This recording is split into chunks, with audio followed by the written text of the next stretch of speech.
QI, where we're all feeling rather jolly. Here to tickle our ribs are four jolly good fellows, the jovial Rob Brydon, the jocular Tim Vine, the jubilant Julia Zamiro, and Jesus, it's Alan Davis.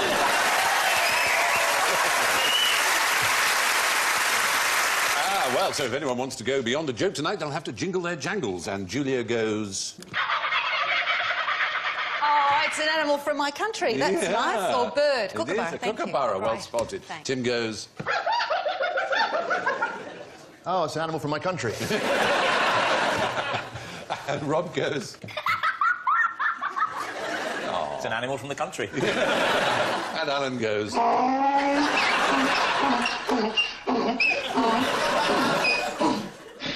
Wow. Fabulous. So, simple question, who's happy?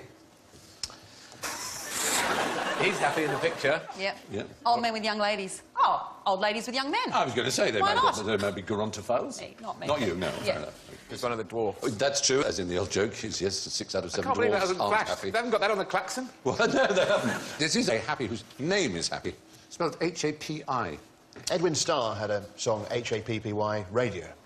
Oh, really? Yeah. Anyway, continue. No, that's good. It's good. Good information. We love good information, Tim, here, as you know. We have to go back to a previous civilization. Is it? Oh, no. Aztec. Egyptian. Egyptian is right. Oh, get stuffed. I can't do it. When you get the answer right, you don't have to insult me. You No, I know. just accept your points gracefully. That picture there is actually the backdrop to a famous game show. I'll name that 2 in 1.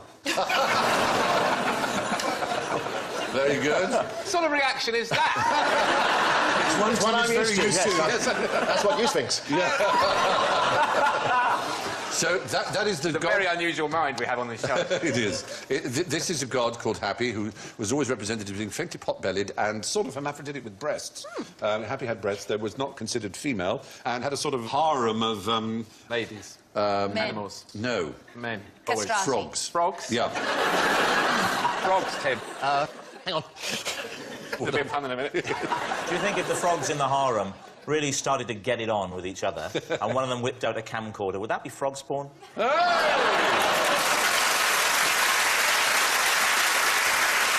a malign influence. The worrying thing is I have actually done that joke in the past. Too late now. It's too He's late. the thief of bad gags. The fact is, Happy was the god who was responsible for the flooding of the Nile, which is an annual event, took place in July, and was cause of much celebration.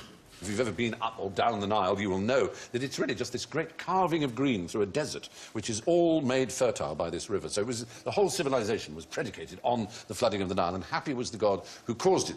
So, moving on. What's the jolliest, but frankly most dangerous thing you can buy in a joke shop? Tim? I went to a joke shop. I said, what are you actually selling here? He said, nothing, we're not a real shop. Anyway, I've got some jokes here that give you an example. Here we are. And almost all of these were invented by one man who could be regarded as the father of the joke shop. Have some nuts, Tim. What happens when you open the nuts? Oh, no. I'm guessing I You're could aim guessing. this at Rob. Yeah. Hours of laughter. That reminds me of last Saturday evening. It's a man called Soren Sorensen Adams. He started life working for a coal tar derivative company, and coal tar derivatives have many uses, one of which was for a dye, and the particular dye that came from coal tar had the bizarre side effect of making people sneeze.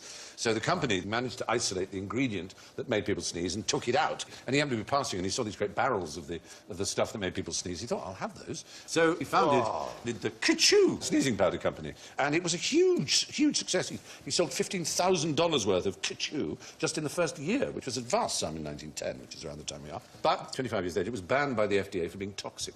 Oh. But he had, meantime... After several deaths. Yes. Meantime, he had invented the squirting lapel flower. Oh. I mean, that would fool Oldie anybody, but a wouldn't it? goodie, There you go. And a little ring. Oh, I used to have one of those. Does it? Yeah. Highly amusing.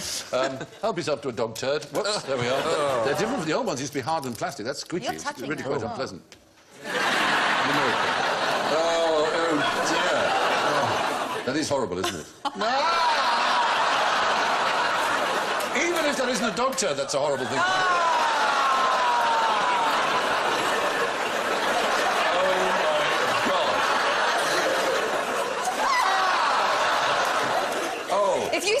that. If I swallow it, it's going to come out the other end.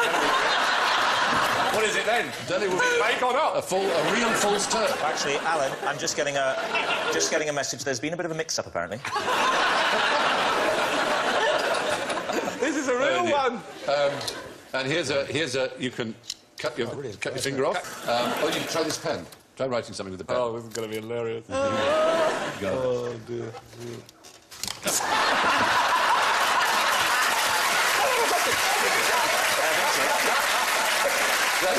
I'm really sorry, because that is quite a severe electric shock.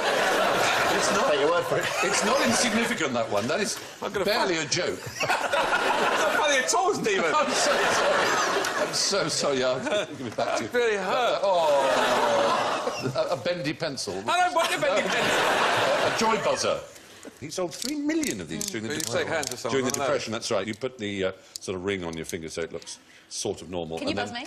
Yeah, you can shake hands like that. It doesn't give you Bit of a shock, letdown just after the buzz. thing. He passed on. I say he passed on this. I don't mean. He thought this was too vulgar to sell. The standard whoopee cushion. You might want to blow that up.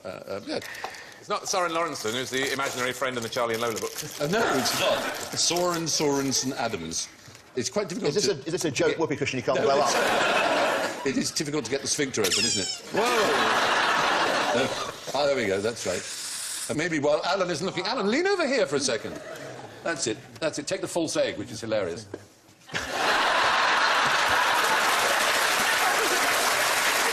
That's possibly the least convincing whoopee cushion noise I've ever heard. Silent but deadly. It's strangely realistic. Yeah.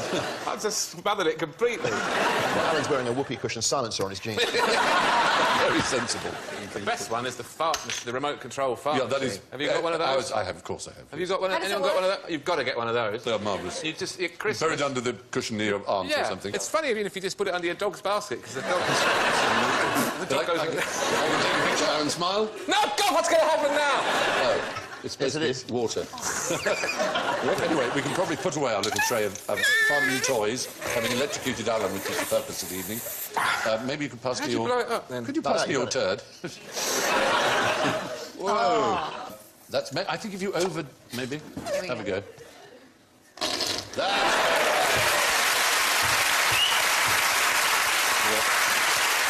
One of these has never had a round of applause from 600 people. I read somewhere that this was the intellectual quiz show, and you can see why. One of the things I want to prepare you for is to see if you can, during the course of today's lesson, prepare in any spare moments you have a limerick for me. You know what a limerick is? Yes. Aside from being a county and island. Town. Yes. There was an old town. man from Limerick who was completely unaware of the short, often humorous poems that shared the same name as his hometown.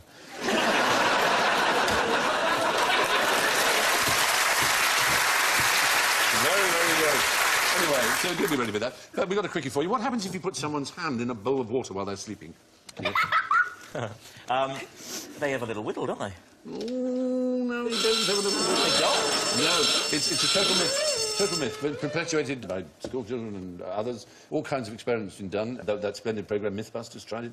0 wetting ensued. There's no reason why it should happen. It must have happened once. Well, by By coincidence, possibly, and that coincidence was assumed to be causal, and from that moment on, the myth was born.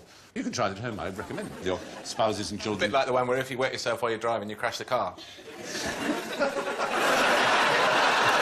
I would, That frankly... not happen to everyone? If I crashed a car, I think I would wet myself. It's the other way around, you see. See, that's what's interesting about the experiment. Yeah, it is, isn't it? What about when you fall asleep and you wake up and you've had half your eyebrow shaved off? Then you have bad friends. I do have hideous friends. Yeah, because that's the other thing that can happen. Yeah. It's all right. I'm over it. It's You have fine. your eyebrows shaved off. Yeah, you know.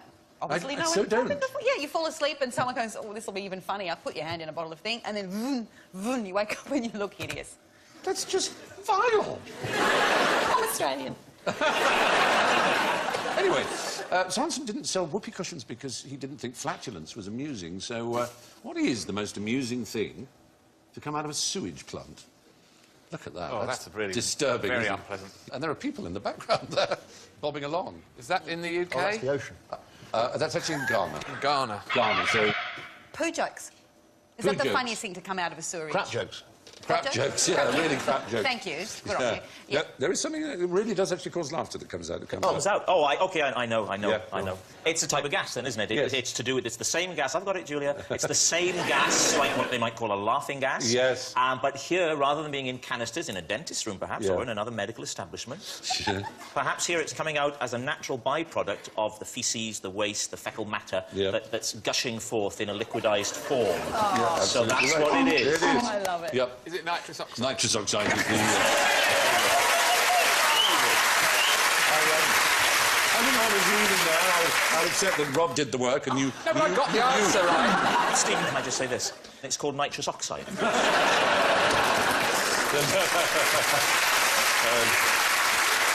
Yeah. Nitrous oxide.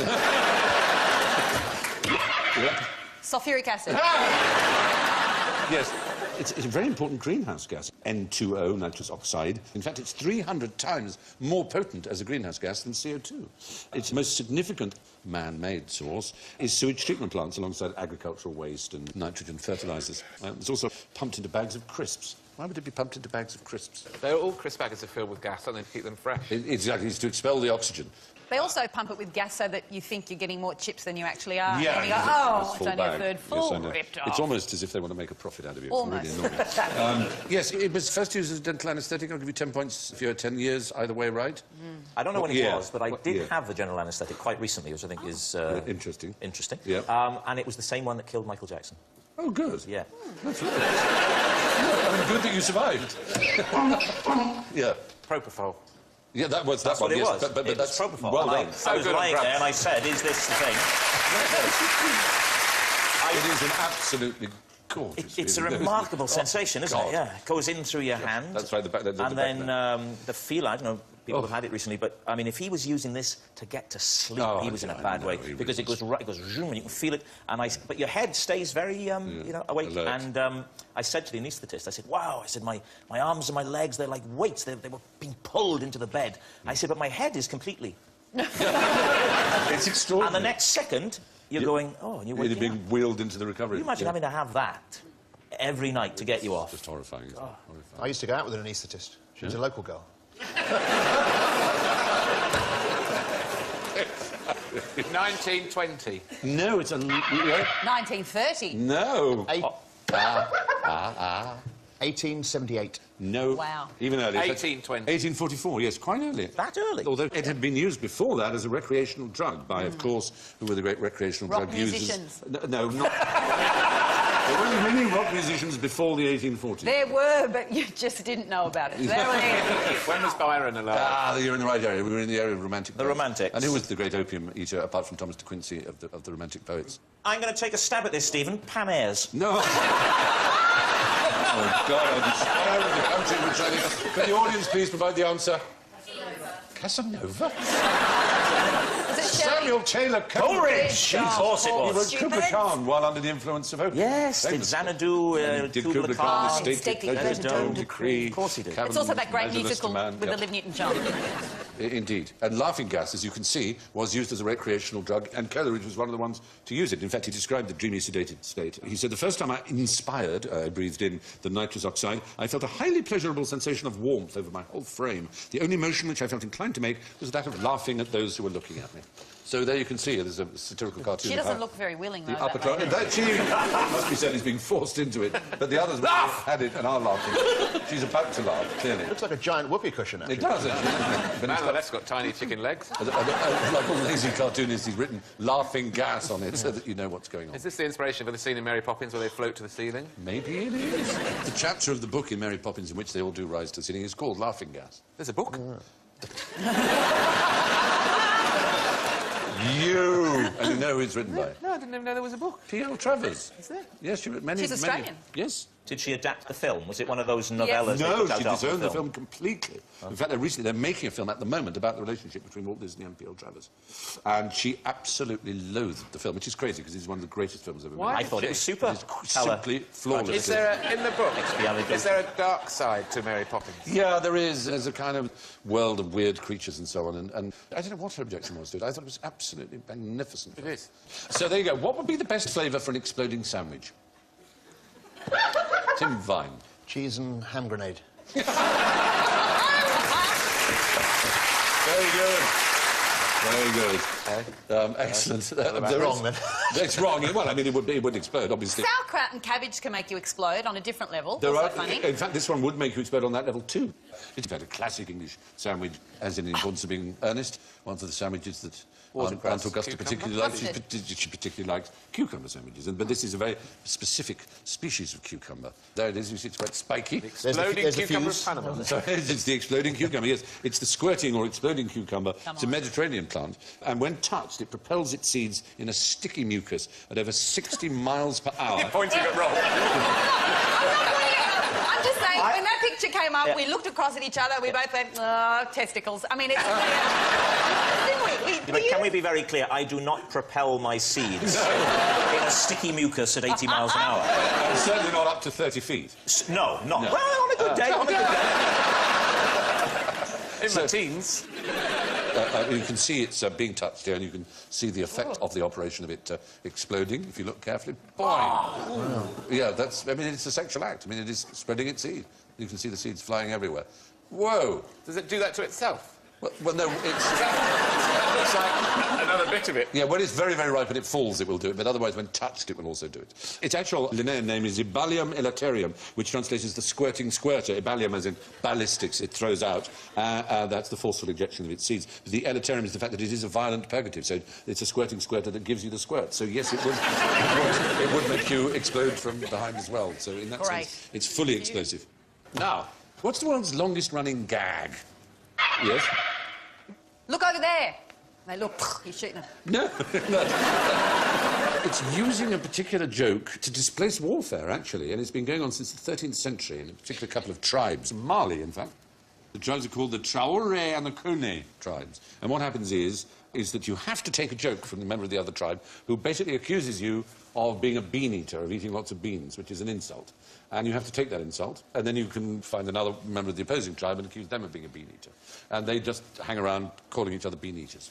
And that saves them from killing each other. It's not the greatest joke in the world, but it's better than genocide, and it is the longest-running gag, as far as we know, in the world. It's a rather civilised way of sorting things out. Great idea for a panel show as well. Yes, absolutely. You're a bean-eater. You're a bean-eater. Alan, you're a bean-eater. Julia? Yes? You're a bean-eater. Stephen, you are a bean eater. You're a has-been eater. Is that where it is? It's a whole different thing. Yeah, it certainly is. There are, of course, the yo mama jokes as well, which are used in the African-American community. Your mama's so fat that she could usefully have a calorie-controlled diet and regular exercise. They're probably better than that as jokes, but... mums are often used. Like, I remember the first time as an adult, I went back to France to visit relatives, and, you know, my cousin driving, angry all the time. Ta mère, your mother, your mother. Yeah, and all that. And it's, you know, mums... So maybe mothers have always been... Oh, absolutely. In fact, back to Shakespeare, you've got in Titus Andronicus, "Villain, what hast thou done? That which thou canst not undo. Thou hast undone our mother. Villain, I have done thy mother." Oh. And all over the world, curses against people's mothers are very, very common. Sam Kinison does some fantastic... Yes, dead, sadly. Yes, did, about people shouting to you, "Hey!" from the audience. "Yeah, that was the noise your mother made when I did her last night. You won't recognise her. When I was finished, I shaved her back." That's a heckler put down, isn't it? He was a furious, furious comedian, wasn't he? So, yes, the Traore and the Kone clans in Mali have been calling each other Mr. Bean, essentially, since the 13th century. What did the world's first jukebox have on offer? Is it going to be a man in a box and you give him something and he plays for you? No. Do you know where the word jukebox comes from? Yes, I've heard this, and I can't remember it. There is a story attached to this, isn't there? A juke joint was a brothel. It was a Southern American slang for a brothel, probably from the African jug, meaning disorderly or unruly. And so the popular vehicle, the Nissan Juke, is a Nissan brothel. I'm afraid so. There you go. And they were called juke houses or juke joints, and like all kinds of places of ill repute and law-breaking, of course, they served all kinds of liquor and offered dancing and, indeed, music and gambling. And then when the first commercially available box that you could put a nickel in and it played a tune. People just called it a jukebox because they kind of thought it was like making your own private little dance hall or juke joint. And the manufacturers resisted this terribly. They wouldn't be called a brothel box, but that's what they became known as. The very first one is you'd actually go into a shop where there was a speaking tube and you would speak down and say, I would like the Foxtrot in Blue by the, you know, whoever, Jelly Roll Morton. And the person at the other end would go, very good, sir, and he would go off and find it and put it in the record player and attach the speaking tube to the horn of the gramophone and you would listen that way. Is that a Wurlitzer? It's a Rockola. They are beautiful things, and yet, really of course, lovely objects. They are beautiful, and yet, of course, whenever you go to someone's house and they have one, they're almost invariably people with no taste. Except for Lee Mack, he has one, and a man with greater taste you will never encounter. He had great trouble getting up the stairs as well, didn't he? Because it weighs like a small car. Yes, the really old ones weigh an absolute ton. Well, the very old ones, of course, have the band in there as well. Well, they're magnificent devices, and now, of course, the kind of things that, like pinball machines that rock stars have in their lonely, drug-infested houses. Why did you say Duke refers to the brothel? Because, of course, rock and roll music, rock and roll was slang for also sex. For jiggy jiggy doo doo. Yes, it was yes. Jiggy jiggy doo doo. I don't know. Jiggy, jiggy, doo-doo! Yes, jukeboxes were originally brothels in the deep south of America. Now, what's the worst place to be licked by a goat? Oh. At your parents' house. Perineum. Well, the perineum would be unpleasant. What bizarre set of circumstances would result in you having your perineum well and truly licked by a goat? A goat rimming is not necessarily a form of anything. You're squatting...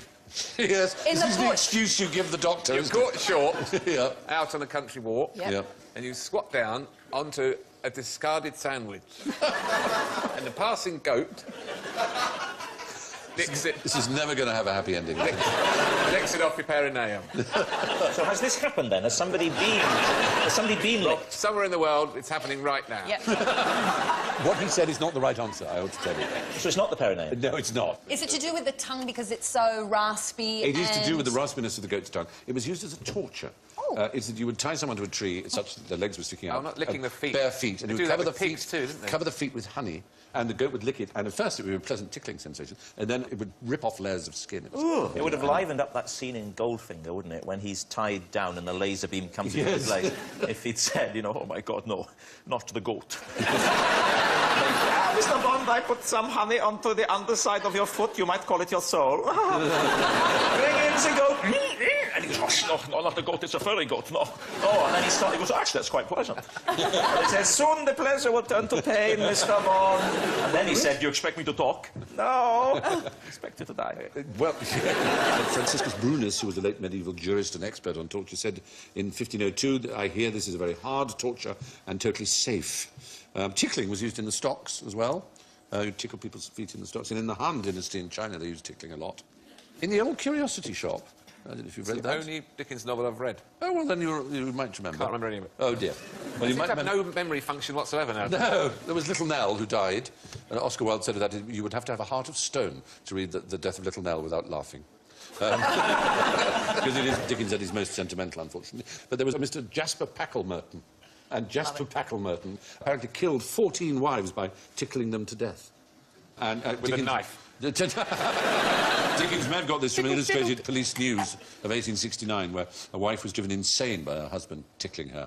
She was fooled by her husband into thinking that by being tied to a plank it would help her back, and he then proceeded to tickle her toes until she went mad, which is not nice, to be honest. It would take a while, would it? Yeah, it would. It would basically take a while. Now, let's see how your geography is.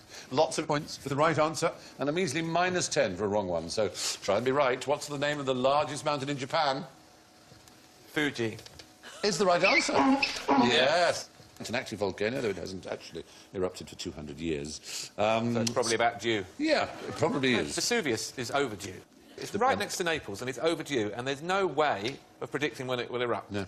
They told us this when we went to see it on a school trip. That'll cheer you up, won't it? This is the days before health and safety. They took you up into the crater. Any minute now, we're expecting it. It's overdue. We're standing in the crater of it. A party of school children. And to get there, you had to walk across a lava flow that had a sulphur crust. It was about that thick. Whoa. And so you walked across it, and there are places where it had fallen through and had just a small fence around it, and underneath was volcanic mire. Amazing. And they said to us, walk in pairs and don't jump up and down. That was the safety bridge, and we all gathered together and jumped up and down together, of course. Of course you did. They told you not to. 12-year-old boy. Yeah. Anyway, so can you name a Caribbean island group beginning with B? Bahamas. Oh, not their first. No, I'm afraid they are not Caribbean. They're Atlantic. What? They're not in the Caribbean, the Bahamas. They're in I've the been on Atlantic. holiday to them. I've done a lot of holidays. Yes, you have. There is an island group beginning with B in the Caribbean. Very good in the audience. Superb Someone shouted accent. out one of the rarest things you could possibly imagine, British Virgin.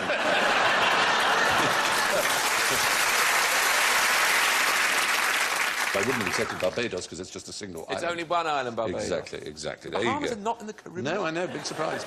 This bloke came up to me. Yeah. He said, I'm going to dress up as a small island off the coast of Italy. I said, don't be Sicily. Excellent. Now, which is the largest of the Great Lakes of North America? Yeah. Ontario. No, it's not. Is it a slightly trick question? Is it Hudson? It's not Hudson, That no, big- the oh, that's Hudson Hudson Bay. Bay, isn't it? No, most of us were brought up to believe that Lake Superior was the largest lake in the world, in fact. That But was in the other one fact- I was going to get wrong. Yes. In fact, all Americans are taught now that it's actually Michigan and Huron, which are two lakes together, are now considered one lake for various technical reasons. They were Michigan, formed, Huron. I know this, they were formed after an ice age when the ice melted and retreated and they left a big puddle, a very big A very big puddle indeed. It's connected by the Straits of Mackinac along the top there, but they're considered a single lake because they lie at the same elevation and rise and fall together. So they are one lake, and they're It's bigger one than Lake lake. Superior. Exactly. So now, who can name a Shakespeare play set in Verona? Yeah. Romeo and Juliet? Yes, perfectly very done. Thank you. Thank Yes, what you avoided was the trap of saying Two Gentlemen of Verona, which is not set He really in looked like Verona. he was enjoying sitting for that. Yes, he did, didn't he? Do you know where Two Gentlemen of Verona is set? In Birmingham. Not set. you.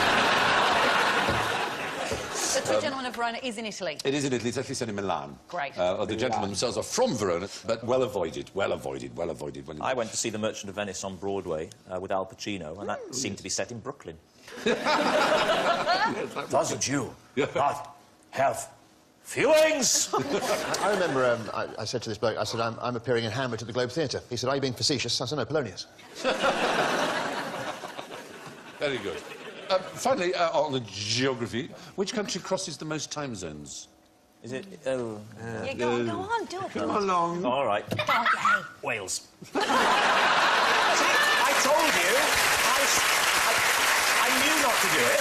And yet, I knew I always At wanted least it. you didn't get a klaxon. Well, like, it was my first... Yeah. Canada. No, it's not Canada. I'm afraid we did I think it's a trick, 'cause I think it's going to be a country that's got outposts. Possessions, you're correct. Is it going to be is it the United Kingdom? It's not the United Kingdom. We don't count our possessions as all being part of the mother country, but one ex-colonial power does regard all its outlying possessions as being part of the mother country. France. France is right. Oh, yes, you got the buzzer. I'll have to go check that. Yes. You were just too lazy to buzz. You've got to use the buzzer, that's the rule. Exactly.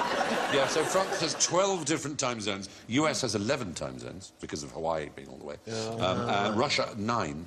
Now, what is the longest thing about this animal? Oh, it's cock. It is. It's a bilby! That's a bilby! Not a bilby. The longest thing is not the ears. We rather hid the longest thing. It's a cute little creature. Is it his tail? It is the tail. Well, I mean, let's have a look at I it. was going to say tail. Oh, look at that. It's a cute little thing. Very easy to catch him. Hops Stick like a your little foot down. kangaroo. There it goes. It lives in the Gobi Desert. That is cute. And it has a very long tail, as you can see, that it uses for balance, and rather like a kangaroo, and it can also sit up on it. Very, very endearing. The ears are thought to be, to say, you know, to let the cool itself, the blood cools through the ears. That looks rather dead, that one. He's treated himself to a Kinder Surprise. He swallowed the toy and choked on it. Yeah. And it's called a jerboa. It's called a jerboa with a J, hence our J. It's from an Arabian word, in fact, meaning flesh of the loins, rather oddly. But it's the same origin as the word gerbil. And what is it about humans and big ears? They get bigger. They get bigger. Ears get bigger. Yeah, I mean, old men do seem to have longer ears, but the trouble is no one's done a study where they've measured their ears when they were younger.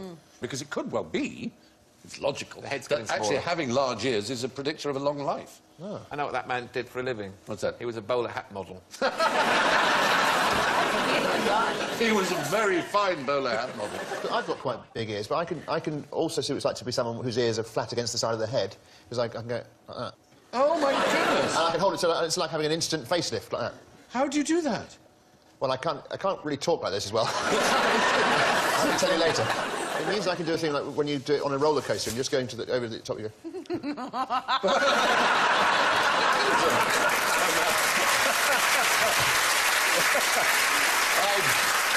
I bet your so-called serious brother Jeremy can't do that. He can't do that. Yeah, that's another way. He could Another host a win. phone-in about it, though, couldn't Yes, he? exactly. Do call in if you can wiggle your ears. No problem with your ears. Give us a ring now. Go on. He did once on his show, genuinely, I thought they were running out of things to do that day. He said, please, and this was, honestly, it wasn't a joke, he said, please phone in if the sound of your own voice terrifies you. That was a phone topic. Did anyone call in? Screaming. Any calls? Yeah, they had some people ring up. Yeah. Sobbing. So Help me, I'm so afraid! Anyway, why would the King of France enjoy a naive salad, for starters? He's got a tiny head. He's got massive ears under that wig. Of course, naive backwards is... Evian. Evian, as in the water. Is it?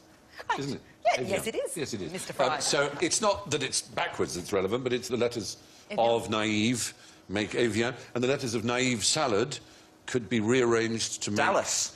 No, that would be 2 L's, darling. You're absolutely right. Yes, Carry on. Yeah, naive salad. See if we can rearrange them. Anyone in the audience can see what's going on? Alive? Alan Davis.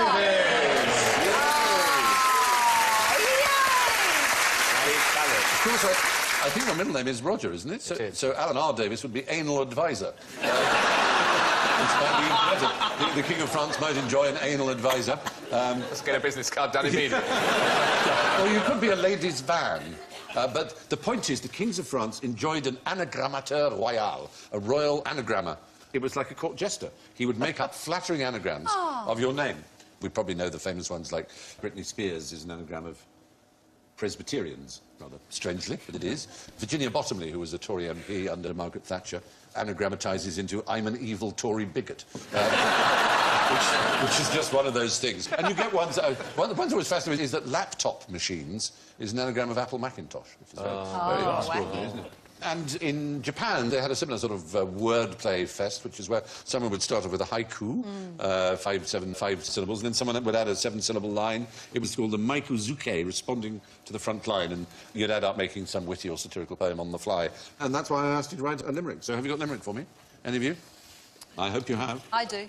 Oh, go on then. Girls first? Yeah. I carouse in a style bacchanalian, but I sleep in a way marsupalian. I like to eat cheese, but I never say please. Yes, I'm French, but I'm also Australian. Oh, very good. It's certainly better than the one I know about Australia. There was a young man from Australia who painted his arse like a dahlia. Tuppence a smell was all very well, but threepence a lick was a failure.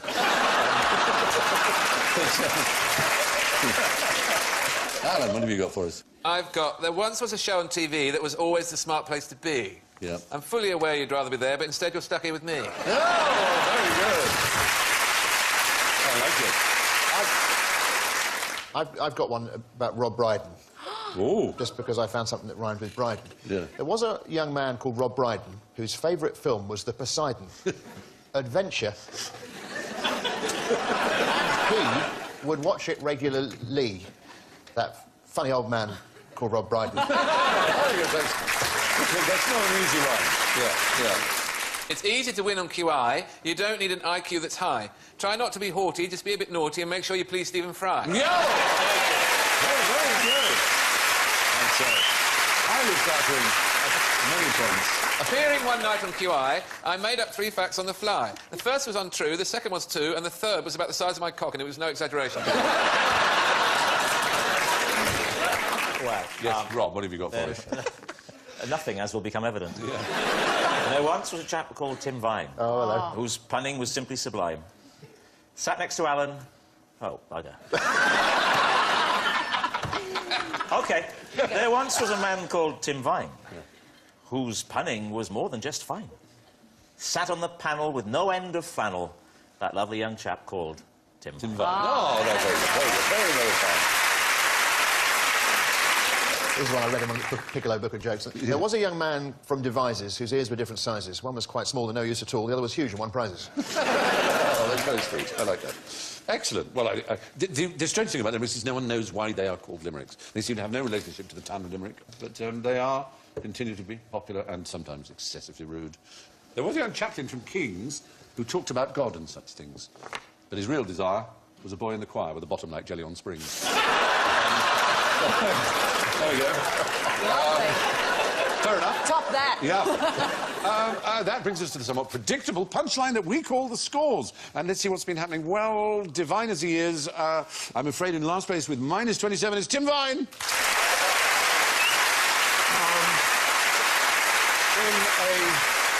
The Bow of the Valleys is in third place with -6, Rob Brydon.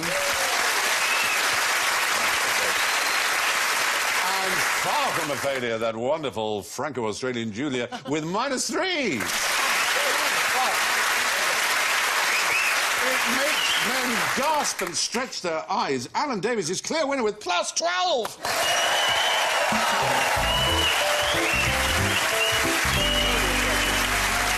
So that's all from Rob, Julia, Tim, Alan and me. Thank you, good night, and be extremely pleasant to each other. Bye-bye.